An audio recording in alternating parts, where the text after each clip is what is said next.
केवटी पंचायत के हम लोगों के मुखिया पति हैं संतोष कुमार साहू जी, जिनकी वाइफ मुखिया भी है केवटी पंचायत के, और उनका लड़का बेटी दोनों यहाँ काफ़ी दिनों से पढ़ रहा है, हॉस्टल में रहता है। क्योंकि नवोदय विद्यालय है, इसमें तो सब हॉस्टल का व्यवस्था है बना हुआ है। और आज जो यह घटना हुआ, हम लोगों को सूचना मिला, संतोष जी जो हमारे महामंत्री भी हैं केवटी मंडल के भाजपा के, तो सूचना मिला तो हम वहाँ से एसपी को, डीएम को, सबको फ़ोन लगाए, थाना को, सबको। उसके बाद जब यहाँ स्वयं आके देखे तो लोग काफ़ी उग्र थे। और निश्चित रूप से इसमें जो हमको अभी तक समझ में आया, उस हिसाब से यहाँ के प्रिंसिपल दोषी हैं। यहाँ जो हॉस्टल जिनके अधीन रहता है, वार्डन या जो कोई हो, जो जिनके जिम्मे हॉस्टल रहता है, वो भी जवाबदेह हैं। कारण इतना छोटा बच्चा, 13 साल का बच्चा, 8वां में पढ़ता है, उसका उम्र 13,000 है, और अपने बेड पर उसका मृत्यु न होकर दूसरे बेड के पास पंखा लगा हुआ है, उस पर जाके उसका झूलना, ये भी थोड़ा संदिग्ध जान पड़ता है।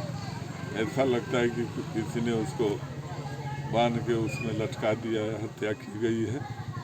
इसकी उच्च स्तरीय, हम तो बोलेंगे इसकी सीबीआई जांच होनी चाहिए, क्योंकि मामला इतना गंभीर है। नवोदय विद्यालय जो एक भारत सरकार का काफ़ी प्रतिष्ठित विद्यालय होता है, और लोगों को इस पर इतना भरोसा विश्वास है कि लोग बच्चे अपना यहाँ देते हैं। काफ़ी कठिन कंपटीशन से बच्चे का इसमें नामांकन होता है, और इसके लड़के आगे भविष्य में चल के काफ़ी अच्छा करते हैं। भारत सरकार के द्वारा यहाँ इतनी सुविधाएं दी गई है कि बच्चे के अभिभावक को एक पैसा भी अपने पॉकेट से खर्चा नहीं करना पड़ता।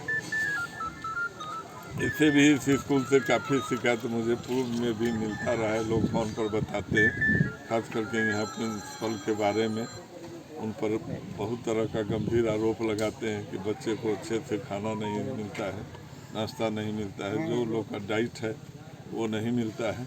अभी भी क्लास में देखें तो जो साफ सफाई जो होना चाहिए वो नहीं पाया गया।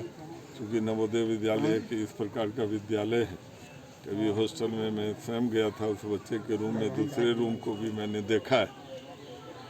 तो लगता है कि यहाँ प्रिंसिपल के द्वारा इस पर ध्यान नहीं दिया जा रहा है। तो निश्चित रूप से इसकी सीबीआई जांच होनी ही चाहिए, और मैं इसके लिए पत्र भी लिखूंगा, और इसकी सीबीआई जांच होगी। कारण कल ऐसे फिर हमारे दूसरे किसी बच्चे का इस प्रकार का कोई बात नहीं हो।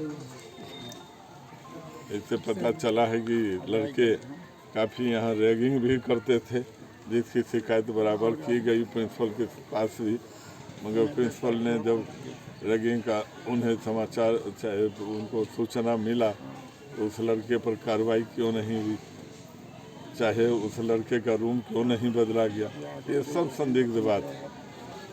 प्रिंसिपल से बात हुआ क्या आप लोगों का? प्रिंसिपल से बात हुआ क्या? प्रिंसिपल फरार हैं, कहीं एक भी स्कूल के यहाँ न कर्मचारी हैं, न शिक्षक हैं, न कोई बच्चा है, सभी यहाँ से फरार हैं। फरार हो गए। ये लोग कहाँ हैं हमको नहीं पता है, क्योंकि जब से हम हैं यहाँ करीब 2-2.5 घंटे से एक भी यहाँ का कोई चौकीदार तक यहाँ पर नहीं मिला है। कि सिर्फ प्रशासन के एवं स्थानीय लोग यहाँ के हैं, मगर स्कूल प्रशासन का एक चपरासी भी यहाँ नहीं देखे हैं हम लोग, जिससे कुछ पूछा जाता। तो ये स्थिति है। प्रिंसिपल को रहना चाहिए, अगर वो उनका कोई इसमें संलिप्तता नहीं है तो निश्चित रूप से आके जनता के सामने उनको फेस करना चाहिए, जनता को समझाना चाहिए, चाहे प्रशासन के सामने अपने पक्ष को रखना चाहिए। मगर प्रिंसिपल भी फरार हैं, इससे जान पड़ता है कि प्रिंसिपल की संलिप्तता इस हत्या में ज़रूर है। इसकी उच्च स्तरीय जांच की सीबीआई जांच होनी ही चाहिए। ऐसा मैं बिहार सरकार में भी पक्ष रखूँगा, भारत सरकार में भी पक्ष रखूँगा, और इसकी जांच करवा के ही रहूँगा। दूध का दूध, पानी का पानी होना चाहिए, क्योंकि इतना बड़ा अन्याय। काफ़ी दूर दूर से बच्चे यहाँ पढ़ते हैं। ये तो बिल्कुल करीब के थे, 2 किलोमीटर भी घर में है इनका, संतोष जी का, जिनके बच्चे का डेथ हुआ।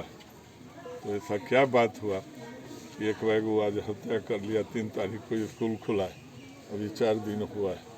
इस 4 दिन में क्या हो गया कि उसको हत्या कर दिया गया कि क्या किया, ये तो जांच की विषय। ठीक है, धन्यवाद।